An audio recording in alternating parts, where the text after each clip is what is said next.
Alors bonjour tout le monde. Voilà, en cette fin d'année, tout le monde y va un petit peu de ses prédictions et donc quid de la numéro, de l'astro, de la voyance, de tout ça. Donc bon. Et donc je me suis dit, bah tiens, vu que j'utilise régulièrement le jeu du Phénix, tiens, allons voir ce que ça donne. Bon, il se trouve que j'ai regardé un petit peu les numéros, on a que des ondes de choc. Donc bon, c'était pas très rigolo. Puis comment faire un tirage au hasard, bon. Donc je me suis dit, on va prendre les choses en main, on va décider.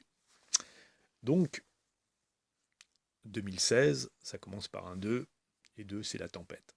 Tempête, onde de choc, bon, pas très rigolo. Et 2, ça correspond à B, à la dimension naturelle. Donc c'est facile à calculer, hein. 2, A, B, ça fait 2, donc voilà. Donc c'est la dimension naturelle. Donc, on va dire que cette tempête, elle disjoncte. Voilà, pour ceux qui connaissent un petit peu le jeu, ils comprendront le vocabulaire. Et pourquoi elle disjoncte? On va dire qu'elle disjoncte par le labyrinthe. C'est-à-dire, le labyrinthe, c'est un petit peu la prise de tête. C'est toutes ces directions qu'on a essayées, qui ont mené nulle part.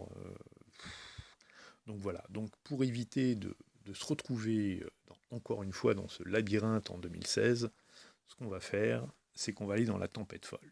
La tempête folle, elle, c'est ce qu'on appelle le retournement salvateur. C'est-à-dire de faire en sorte que toute cette énergie, finalement, débouche sur quelque chose, et je crois qu'on en a bien besoin. Donc, zéro, nous n'avons pas de zéro dans la carte du Phénix, dans le jeu du Phénix, mais on a une carte sans numéro. Donc ça peut faire l'affaire, Matka ou le voyage. Là aussi, de façon arbitraire, je décide de la mettre en énergie.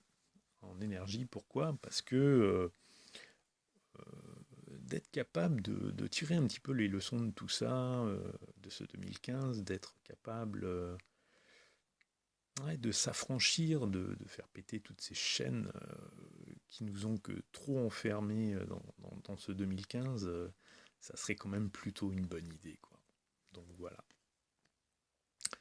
Donc voilà pour le 0, le 1. Donc le 1, ça va être l'ancêtre. L'ancêtre, voilà, encore une onde de choc, donc c'est pas rigolo. Donc on charmifie encore un petit coup. L'ancêtre fou.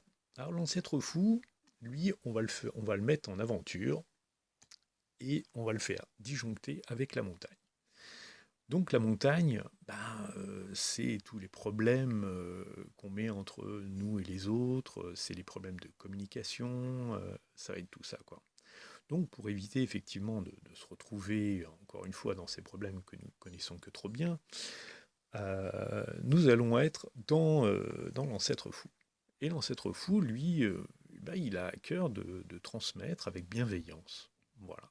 Et donc, oui, ce serait une bonne idée que notre tradition, nos connaissances, tout ça soit mis au service de bonnes choses. Ça serait quand même un beau défi, un beau challenge, une belle aventure que d'oser être effectivement dans cette transmission bienveillante. Et il nous reste un 6. Et là, nous avons le masque. Alors, le masque, souvent attaché à l'hypocrisie, à tout ce qu'on cache, qu'on dissimule. Donc là, bien évidemment, on va le faire disjoncter aussi, quoi. Donc, le masque fou, il va disjoncter cette fois avec l'épée. Donc, l'épée, c'est-à-dire, c'est ça, souvent on parle de gestion par les armes, quoi.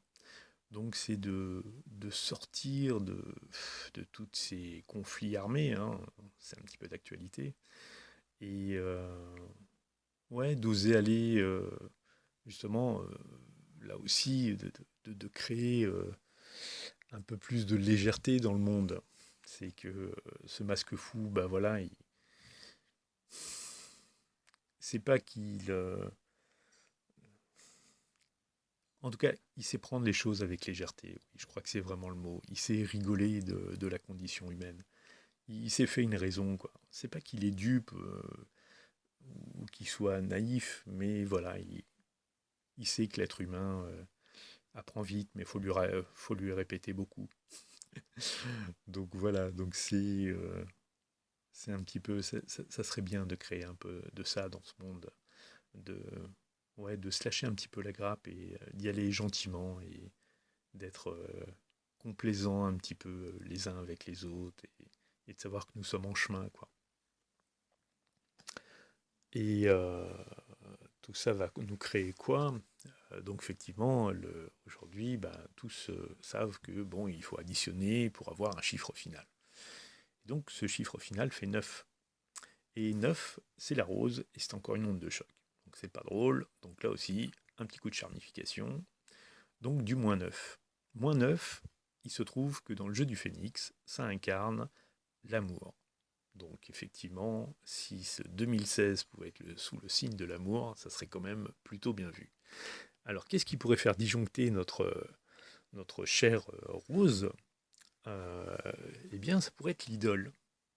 L'idole, pour faire simple, là aussi, hein, c'est la carte de la manipulation, quoi. Donc, plutôt que nous manipuler les uns les autres sous des prétextes tous plus ou moins fallacieux, ce fameux enfer pavé de bonnes intentions, bah oui, laissons tomber les stratégies à deux balles et allons vers l'amour, quoi. Voilà, ça serait une bonne idée. Je vous souhaite un bon passage en 2016 et au plaisir de vous retrouver dans l'amour. À bientôt. Ciao, ciao.